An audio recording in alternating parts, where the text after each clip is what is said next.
The art director's debrief. The children of the storm. An inherited tragedy. Hello, and welcome back to the Emotive archive. We left the first generation of Wuthering Heights in a state of ruin.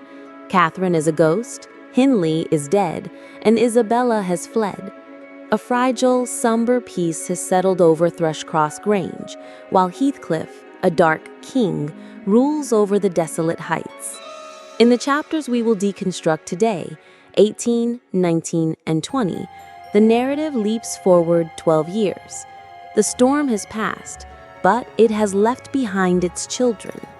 Today, we will analyze the introduction of the second generation, the spirited Cathy Linton, the rough Hareton Earnshaw, and the frail Linton Heathcliff.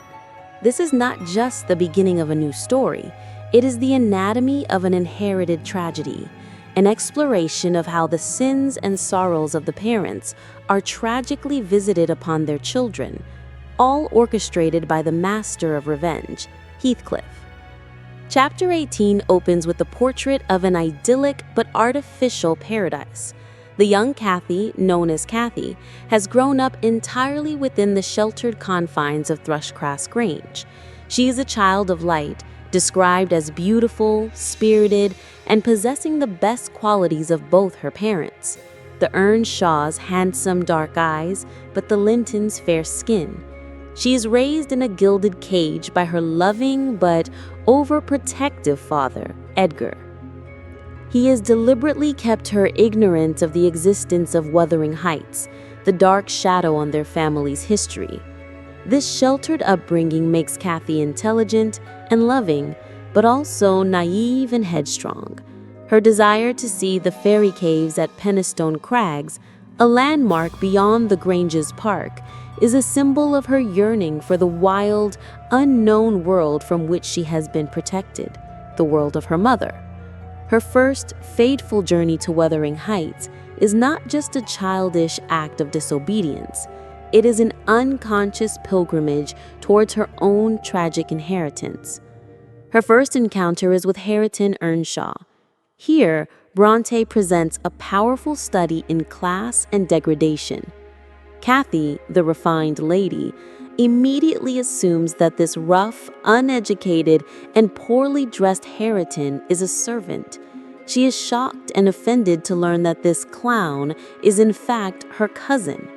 Her reaction, while snobbish, is a product of her civilized upbringing. Hareton, in turn, is a portrait of stunted potential. He is the rightful heir of Wuthering Heights, yet he has been systematically degraded by Heathcliff into a state of brutish ignorance. He cannot read, he speaks with a coarse accent, and his only virtues are his physical strength and a dim, buried sense of pride. This meeting is a tragic echo of the past. Just as the first Catherine was torn between the civilized Edgar and the wild Heathcliff, the second Cathy is now confronted with a similar, if inverted, dynamic. She, the civilized one, looks down upon the savage Hareton, creating a new chasm of pride and prejudice. Heathcliff's revenge has begun. He has remade the heir of his enemy in his own degraded image. The arrival of Linton Heathcliff in Chapter 19 introduces the third and most pathetic member of this new generation. If Cathy is a creature of light, Hareton a creature of the earth, Linton is a creature of shadow and decay. He is described as a pale, delicate, effeminate boy, frail in body and peevish in spirit. He is the physical embodiment of the weakened Linton line, but he also carries the faint, slumbering spark of Catherine's evil nature. Edgar, his uncle, looks upon him with pity, seeing a fragile being that needs protection. Cathy, in her youthful idealism, immediately embraces her new cousin, eager to have a companion and someone to care for. But this fragile peace is immediately shattered. Chapter 20 marks the cold, brutal intervention of Heathcliff. He arrives at the Grange not as a visitor, but as a master, to claim his property. And he refers to his own son, Linton, not with affection, but with the cold, possessive language of an owner. He declares, "I'm come for my son, and I'll have him." His contempt for the boy is palpable. He mocks his frailness, his resemblance to the Lintons.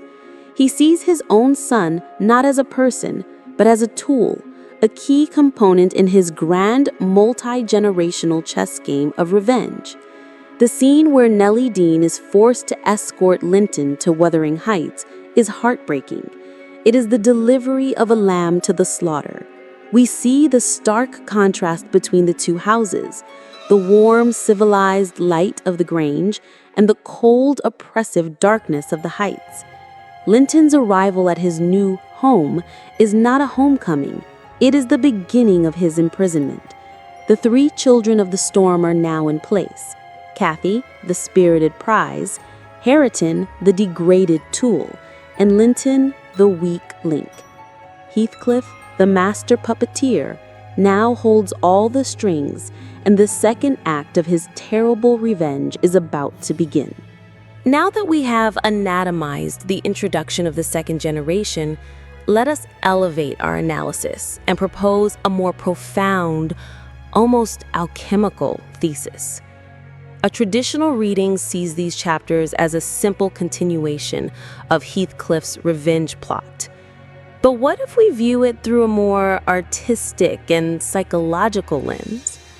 I will now argue that the second generation, Cathy, Linton, and Hareton, are not just new characters.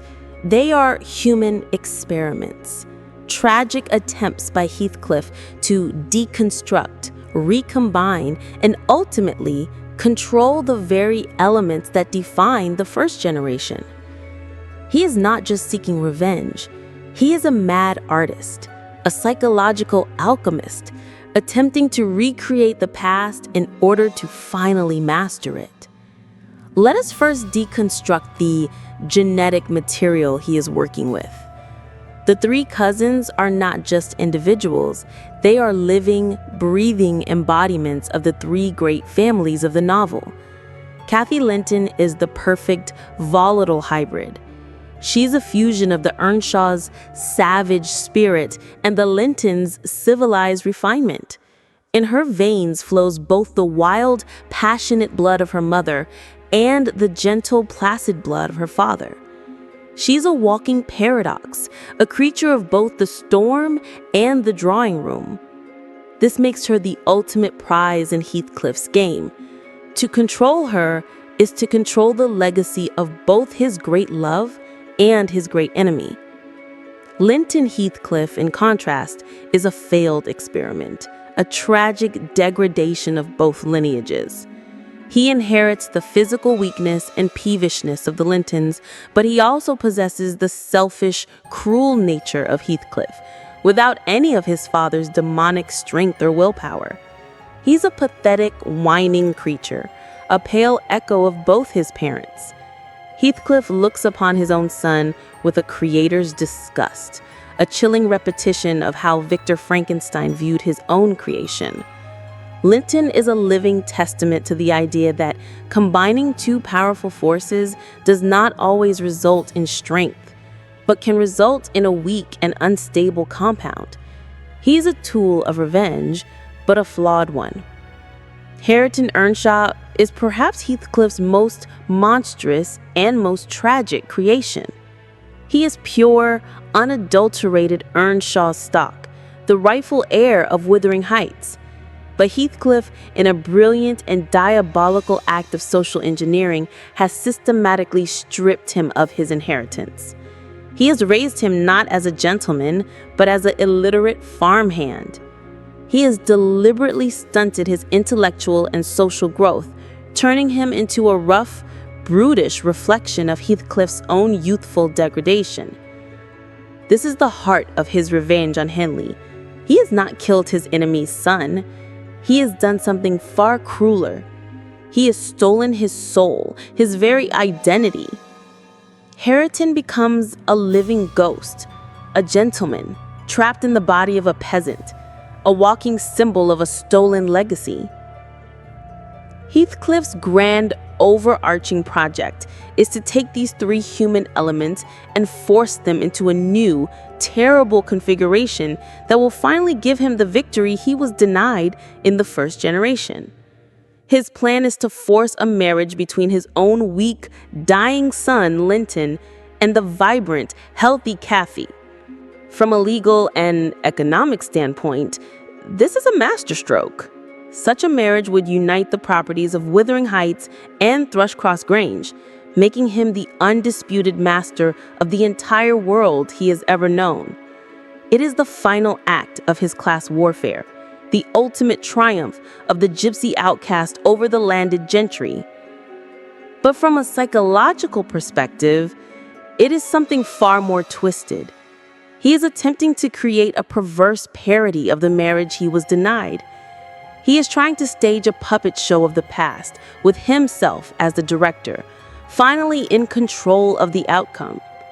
He is not just seeking revenge on Edgar and Henley, he is seeking revenge on fate itself. He is trying to rewrite the past by manipulating the future. This is the true nature of his monstrosity in the second half of the novel. He has moved beyond simple human hatred and has become a cold, calculating, almost scientific artist of suffering, using the lives of these innocent children as his clay. The tragedy that unfolds is not just a story of a bad man hurting good people. It is the story of a great, tormented soul trying to cure his own unbearable pain by recreating it and inflicting it upon others. A desperate, demonic, and ultimately futile attempt to master the ghost that, in the end, will consume him.